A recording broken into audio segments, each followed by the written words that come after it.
করলা শুনলেই লাফিয়ে ওঠেন? এখন থেকে আর লাফাতে হবে না। দেখুন না, আমার মিষ্টি রানীও হাসি মুখে করলা খেয়ে ফেললো। এই করলা আপনার ভালো লাগবেই। এর জন্য আমি নিয়েছিলাম 4টে ফ্রেশ করলা। করলাগুলোকে ধুয়ে কড়াইয়ে 1 বাটি জল এবং লবণ দিয়ে তারপর ঢাকা দিয়ে 80% সিদ্ধ করে নিলাম।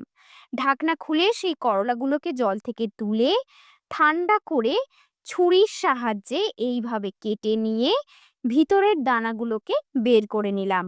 আপনারা ইচ্ছা করলে পুর তৈরির সময় দানাগুলো দিতে পারেন, আমি কিন্তু দিইনি।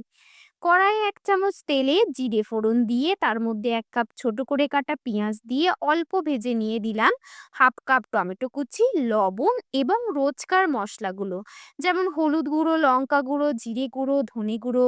সমস্ত মশলা ভালো করে কষানো হলে তার মধ্যে 2 চামচ ছাতু আর স্বাদ মতো চিনি দিয়ে খুব ভালো করে মিশিয়ে নিয়ে একটা পুর বানিয়ে নিলাম।